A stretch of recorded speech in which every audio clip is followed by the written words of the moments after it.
This episode has been brought to you by TroyChristianSchools.org. Again, TroyChristianSchools.org. Check them out online. And now, Healing with Words. I am very excited about this particular episode. For those of you who are listening to us, you cannot see the young lady to my left, but for those of you who are watching this podcast from our Marriage and Family Training channel on YouTube, we have a very special connection, this young lady and I. Our claim to fame is the fact that, and I was shocked to hear this last year, this young lady was born on the same day, same month, same year, same hospital as my oldest son. Mm-hmm. I mean, and so ever since then, my bride and I have been calling her our daughter. Mm-hmm. But anyway, I was going to introduce her to you because her name is Brittany, and her last name, I was going to say Brittany K, because her last name is, well, I can neither spell it nor pronounce it. I wanted to say it's Brittany Kavalakumova, but I'm sure that's not it. And so it's Brittany Kavsak. Kavsak. What she said, yep. Exactly. Again, I can neither pronounce it nor spell it. And so before we start, by the way, she is visiting also. If you watched our last episode, she's with this group from Ohio, and she's visiting us, and she'll be leaving in a couple of days. But she graciously agreed to do this podcast and answer questions about intimacy, but from a female perspective. So before we start, before we go on with the questions, if you can just very quickly run us through your impressive credentials and resume. All right. So I am super happy to be with you today. So excited for this. My background, I grew up in Tampa, Florida, and I graduated with a bachelor's in elementary education. And when I met my husband, he lived in Ohio. So I ended up moving to Ohio. He was established, so it made more sense for me to go there, even though they didn't have good weather. And so I moved there and we got married. We have had 4 children now. We have 4 amazing kids. And in the meantime, I have been a teacher, and I got a graduate degree in nutrition sciences while I was staying at home. But we've been married for actually 15 years this month, which is wild. It's been a wild ride, but a good ride. And I'm now a high school teacher. I teach freshman English and raise my children, and that's about it. Freshman English. You speak good English. She has taught me everything I know. Yes. Okay. So thank you. So thank you for joining us. All right. Now, again, if you were here for our last episode, this has to do with the book that's coming up sometime in the future after I'm done doing all the research on the topic of intimacy. Mm-hmm. And so we had my twin brother, David Gaines, last time at the last episode, and now it's my daughter, Brittany, and so she's here to give us a female perspective.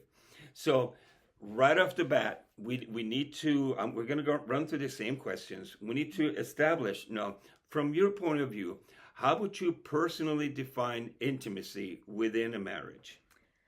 I think I immediately define it. My brain wants to go in a lot of directions at once. Mm-hmm. I think most women do, but my brain thinks of intimacy on so many levels, and the fact that they are all equally necessary in a healthy marriage. I think most people, their mind immediately goes to physical intimacy. Maybe that's just what we've commonly associated with it, and that is an important piece, like the physical intimacy. But I feel like even more so, there's obviously like emotional intimacy, but I almost equate it with vulnerability. I almost could use those words interchangeably, like to have intimacy, a true knowing of one another. So a true knowing of each other physically, a true knowing of each other emotionally. It requires, to me, a sense of, I'm going to be vulnerable with you. You show me I can trust you with when I'm vulnerable. You receive it well. You appreciate me, even if it's maybe not the prettiest parts. Mm-hmm. Maybe the parts of me I don't like so much. And little by little, you kind of reveal that to your partner. And then they show you that they not only you can trust them to respond well, but they love you even through that, and maybe even not even just in spite of, but even because of sometimes. And then you do that reciprocally, like the rest of your life, right? And then sometimes it gets a little wonky, and then you move through that, and then you, okay, can I continue forward? And I think it's a lifetime in marriage specifically. I feel like intimacy is just a lifetime of knowing each other. And because you change so much in your lifetime, you're always relearning each other and re-knowing each other, and that never really stops. But let's say one area is lacking. Someone maybe is emotionally closed off. Well, then all other areas of intimacy, spiritual, physical, whatever, mental, they're going to be lacking because trust has to be there in order to like really be vulnerable in all of them. So I feel like that, to me personally, it's just a give and take of vulnerability, trust, respect, and how that goes back and forth between two people during all phases of life, good, bad, and ugly. Okay, so would you say that trust is the glue of any relationship? I would say it is. I don't know if it's the glue, but I feel like it is at the core foundation, right? Like anything you build, I almost like don't see it as connected that way. I think of it like building. I feel like a marriage, you build it, and if you have a faulty foundation, right, then you really can't build much, right? You may get one layer on, and it's still gonna be lumpy, but to build something well over the years is going to be difficult. So you need a good foundation of trust, and not even just like, can I trust you to be faithful? It's so much more than that. Can I trust you with the parts of me that are just unpleasant? They're ugly. I maybe grew up thinking nobody would want me because of them. And all of a sudden, I can trust that you actually do choose me still, even when those parts are seen. Okay. Thank you. All right, question number 2. Which aspects of intimacy do you believe are most important in marriage? That's such a tough one. I know. You're asking me to take apart the I'm a therapist. I have to ask tough questions. It's tough because, my brain wants to see them as connected. Yeah. I would say in my experience, again, I've been married 15 years, and our marriage has gone through a lot of different seasons. Again, if anybody has kids, they know that you have the newlywed stage is one, and having kids is another, and new babies is another, and then raising those kids, deciding on parenting, all of that. And we've been through the thick of it. However, I think if I have to look back on our marriage and think of what source of intimacy has made the biggest difference in our lives, it would be emotional. Because and again, I'm speaking from a woman perspective. I would say, actually, if I had to ask if I could predict what my husband would say, he would probably say physical. Because for him, physical is representative of emotional. Yes. And for me, I need emotional in order for physical. Yes. And so for me, emotional is the utmost important, because I need to know that I am wanted and desired for who I am inside, and that I can express whatever it is. Like, I've been seen, I've been known, and I've been chosen still, and I've been loved still. Then now I can continue to be vulnerable in all areas. I think for my husband, if physical intimacy is consistent, and he knows he feels wanted in that area, then he knows that he can trust me to still want him as emotionally, mentally, spiritually. So that would probably be my experience. I don't know if it's a personal, like person by person, it's different, or is it gender oriented, or is that just kind of, there's one that's primary over others? Yeah, well, we're actually not far off, and it tends to be gender oriented. In our Built for a Lifetime series here on the channel, the Marriage and Family Training channel, chapter 2 deals with the work of John Gottman.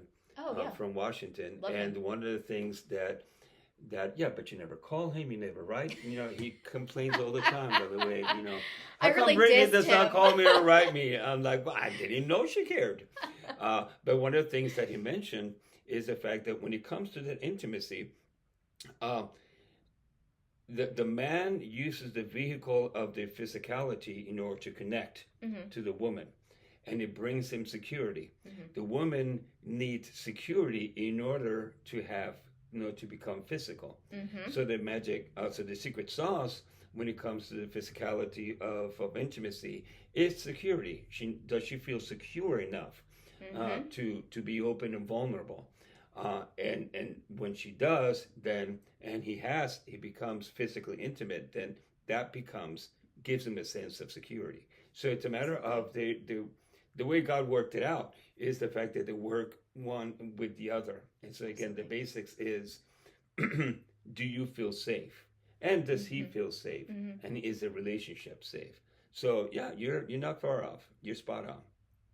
And I do feel like when you have seasons, I like that you word it like that, because I feel like you have seasons where, okay, maybe you don't have the energy or time, you have a new baby that keeps you up all night, right? The energy or time for full intimacy. You're just in survival mode. And so being able to also just have the communication to say, like, I recognize I'm not able to show up completely the way I need to right now. And I'm trying. And to like be able to be vulnerable enough to communicate through, like, I know we're not like perfect at this right now, but like I see it. I don't want to keep it like that. I am working towards getting us into a better place. I know you are too. We're in it together. And I think just that verbally acknowledging that I think that actually even keeps the security.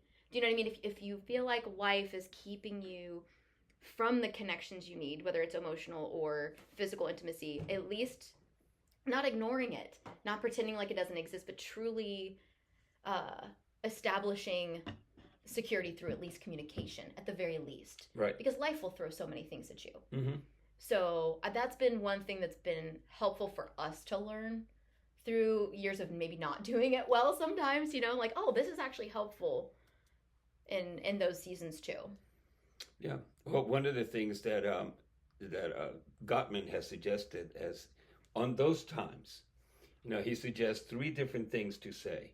And I found this to be really, really powerful. And that's if he wants that physical intimacy, but you just have had it. He says 3 sentences. The first sentence is to say, something like, honey, there's nothing more that I would like to do than write that right now. And then number 2, without starting with the word but, because when you say something and you say the word but, it erases everything that you have said right before that. So first is like, there's nothing more that I would love to do than that. And then sentence number 2, I had a really rough time with the kids today. Or work was really slamming. And then number 3, is it okay if I take a rain check and start and think about it tomorrow? Right. And so this way, he does not see that as a rejection, but it's like, okay, she wants me, she loves me, she desires me, she had a rough day, and it's not going to take weeks, months, or years until that next time. But it's like, okay, tomorrow, well, I can look forward to tomorrow. And in my experience, and this was something just because of my past, I find that like when those seasons happened, I needed reassurance that I wasn't going to be, women I think want to know that we're worth more than just physical intimacy. Yes. And so when, let's say your spouse reacts or responds disrespectfully, if you've communicated that and they respond with anger, hurtful words, well, now it's not secure anymore. And so I do feel like both parties have to be so respectful of whichever position the other person's coming from, right? In order to maintain security, and not expect for the other person not to be a human sometimes and not be able to show up perfectly sometimes, and giving margin and room for that. Right. And when it comes to the 5 senses, and David talked about this at our last episode, that men tend to be visually oriented. Absolutely. However, women tend to be, generally speaking, of course there are exceptions, women tend to be oriented auditorily. Are you speaking gently and kindly to her in a nice tone of voice or whatever? Are your words uplifting as opposed to cutting? And second, kinesthetically, are you treating treating her gently?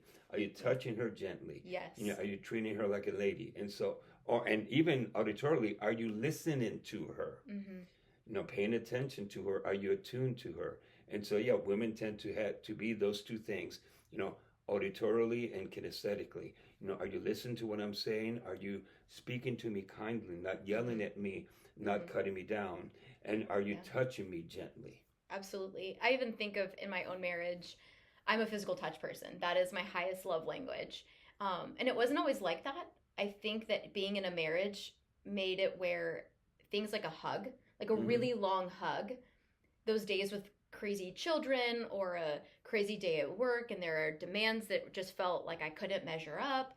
And so I have all that weighing on me. Yes. If I can have a really long, gentle hug with zero expectation attached, other than to just make me feel held and like I have someone in my corner. Yes. If I can have that long hug, okay, I'm it almost like brings down the wall so that intimacy is more of a possibility. You know what I mean? Like, okay, cool. I'm not just like on a heightened sense of stress from the day. You've helped me bring that down.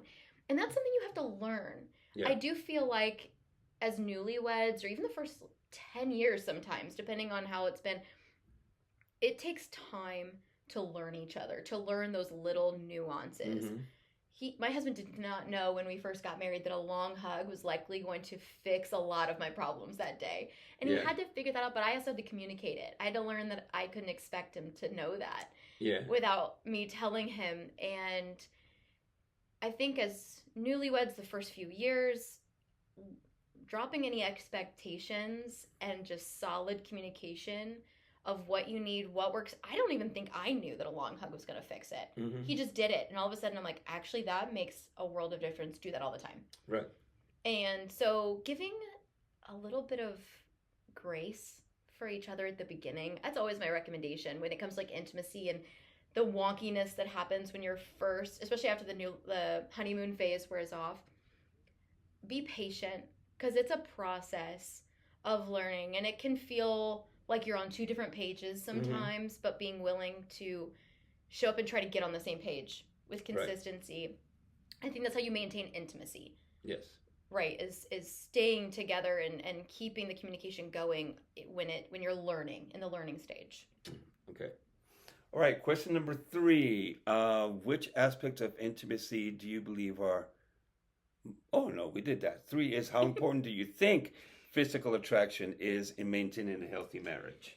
Okay, I know we talked about men especially, physical affection is huge, but I think you talked about like gentle physical affection, especially for women. I know for intimacy, I like when my husband just touches me. You know what I mean? Like a little handhold in the car, or he sits next to me on the couch and I can like put my legs over him. Like the little touches feel connecting. They feel like more than just physical. Yes. Actually, they feel like something bigger than that. And I would say, I remember this advice I gave this girl that I mentored for a few years, and a bunch of us girls were sitting around, and most of them either were never married or were about to get married. And so they're asking me a lot of marriage advice, you know. And I don't remember how the conversation got to this point, but I remember saying, if it feels like you don't feel emotionally connected, honestly, be physically intimate. And likely you'll be like, oh, that's what we needed. Like, it's been a while, and I think that's all we really needed. And like, even if you weren't really feeling it at the beginning, all of a sudden you're like, oh no, we feel back together now. And so I do feel like there is a reset for both parties. And I also feel like on the other side of that, when it's been a long period of time, there's an increased sense of tension for both, honestly. Yes. And so that's why I'm like, if it feels tense, try that. Because that may or may not, like that, I feel like 75% of the time, that can solve the problem. Unless there's obviously a lot deeper stuff going on. That needs to be addressed and never ignored. But if it's just busyness, or, you know, it's been so long, you're kind of out of the routine, or you're in a rut, or whatever it is, go for it. And I think it can be the reset button. You try first to reset intimacy and then manage from there. So. Yeah, and I have heard that from women, where guys can be just ready, bam. And the woman may be like, let's give it a shot. You know, and as they are engaged, then they just warm up to it, and all of a sudden they have an incredible experience. Yeah. 100%. You like need a minute sometimes. I'm not in the mood, but let's like see where it goes. Exactly. But under the idea, like, I'm allowed to also be like, actually, I think I'm not. Like, I was really big on being able to say no at any point. Again, because of my history, I need to know I was safe to say no at any point without feeling guilt or shame associated with that. And so once that was established in our relationship, it gave permission that if I really get to a place where I'm just like, I'm not in, I'm sorry. And he like, if it's frustrating, like, okay. That's never really needed to happen though. Like, you know, because you're like, okay, no, we're in it. I'm in. Let's go. So just giving, I think women tend to get in their own way. Sometimes we get in our heads and we make it something bigger than it actually is. And we just need to sort of, that's why I think the hug thing was so important. Yes. When my husband hugs me and brings my stress level down, I'm able to be like, okay, let's just go for it and get out of my own way. So. Excellent. All right. Number 4, in your opinion. My opinion, okay. What behaviors or habits most strengthen intimacy between spouses? Ooh, that's a great question. I'm a therapist. This is my job. I know. The questions are the best part. Questions. Yeah. I would say that there's a lot to this. So I will think my opinion, my experiences, my perspective alone.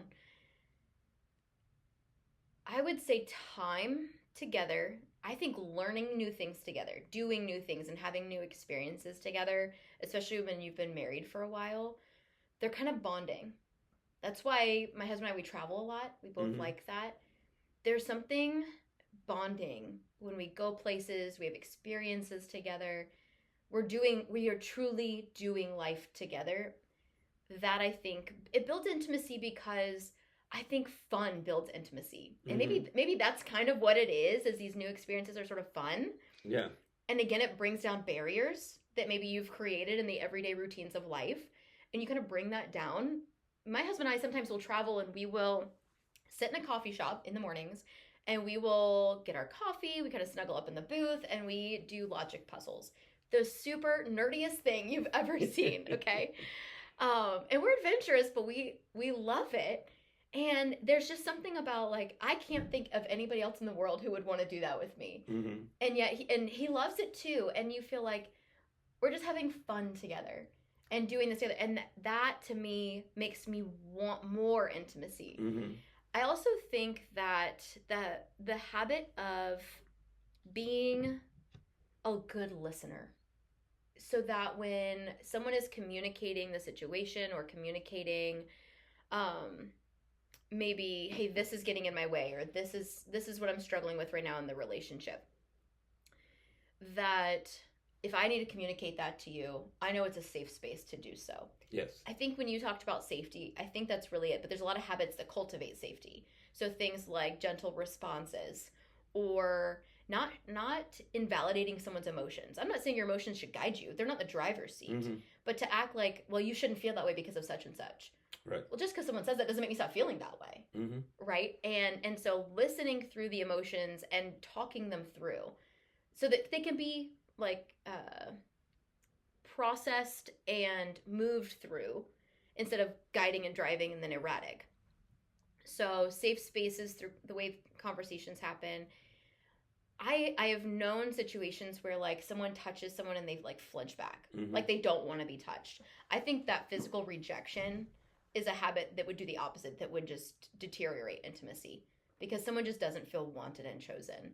Yeah. And why would they want to open up and be vulnerable to someone they know isn't really willing to choose them? So I just think it's in the little things, and it's in being willing to learn your partner, asking the good questions like you're asking right now, and listening to their responses, being curious. I know that has been a game changer in my life, in every relationship, honestly, friendships too. Learning how to be a curious person allows it where the other person can truly open up and they know they want to be heard. The other person wants to listen to them. Yes. And can be really known. And that it's a safe space. Cool. All right. I want to be respectful of your time because I know you have other places to go. We have about 10 minutes. And so let's see. Number 5. What factors do you believe are commonly weaken or damage intimacy in marriage? Okay, I think definitely, like I said, like the physical rejection part. Mm-hmm. And I think when it's consistent, like when someone is consistently feeling rejected in some capacity, a flinch away, don't touch me, when that tends to be the thing, it's not going to work well. I also think that I've seen this. I don't know that I really struggle with this, but I have seen this in a lot of my friends. Mm-hmm. This idea of putting their kids first. Yeah.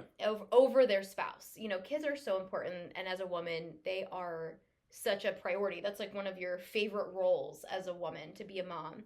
And I have 4 kids, and I'm really grateful. I think I just had a lot of examples of people that did it wrong. Mm-hmm. And so I was like, I don't want to do it like that. Okay. But I think women can easily fall into the trap of putting kids first, Mm-hmm. and their spouse feeling forgotten Mm-hmm. and not chosen. And then you have 2 people. I think when you have habits, and this can look so many ways based on the individual, but when you have 2 people who are on 2 different paths now, like their paths brought them together, they got married, but now one person's path is like full motherhood. And the other person's path, maybe it's all his work. And so, oh, well, you're over here with motherhood. Now I'm going to go over here and just focus on my work. And they're so disjointed. They're not building a life together anymore. They're kind of building these individual lives. Mm-hmm. You're eroding at intimacy at that point. Right. And if you're not careful and intentional, I do think that that's what happens. Mm-hmm. Naturally, that you go in your own worlds. It takes daily intentional time coming back together and joining back to each other. So I think allowing those separations to happen and building your own world, like, oh, this is my space at the gym, this is my space at work, this is my space at home, not yours. Right. And not that you can't have your own thing, but to me it's a red flag if the other person just doesn't even feel wanted, or like, oh, you can't be here. Right. That feels a little, I get nervous about that.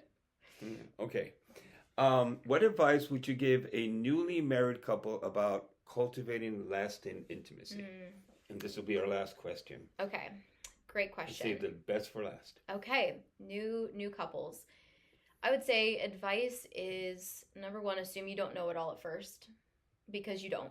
You'll be learning intimacy with your partner for the rest of your life. Mm-hmm.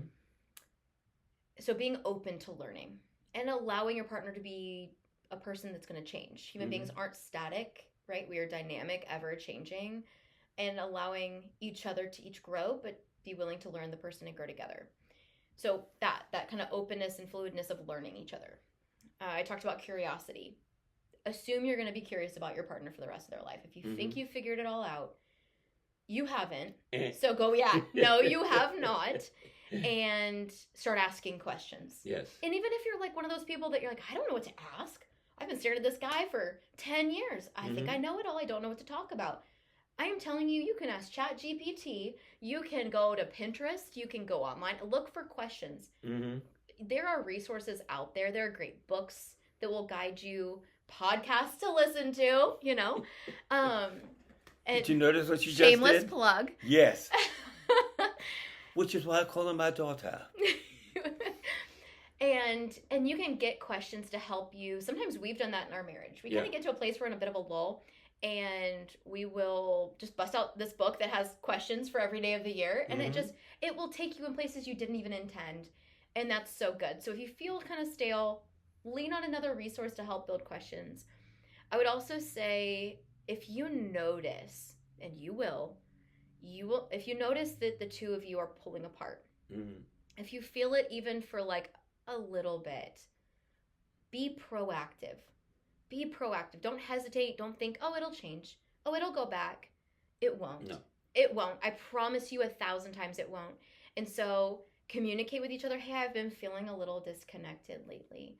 And then be the planner. Be the one that like makes it happen. Hey, I'm going to book a spot for us over here, like at this hotel for the night. We're just going to go out on a date, stay at a hotel, and have the night and just like really reconnect. Whatever it is that your spouse would maybe really be into. Mm-hmm.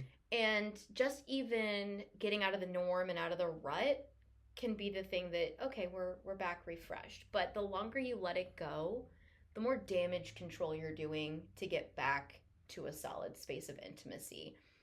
So just healthy habits of good communication, good connection, those little touches that are gentle touches, hand holds, arm brushes. Honestly, my husband smacks my butt every day I'm doing dinner, and I love it.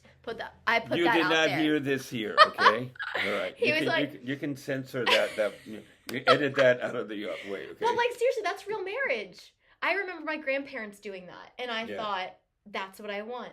I want to be 75 years old, and my husband will still smack my butt. Yeah.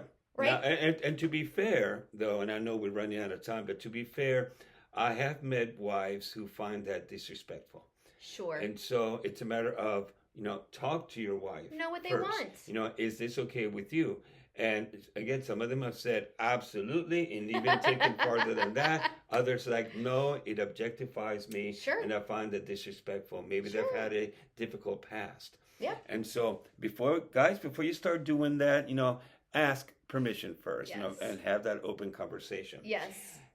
Hey, Brittany, thank you so much. Absolutely. Thank you for Good helping. time. I wish we had 2 more hours, to talk about this. And so, thanks for coming, and I hope you enjoyed this time that we spent together. And so, I guess we're gonna bid farewell. And so, I am Bill Cruz, and this is Healing with Words. We'll see you next week. Thanks. Bye.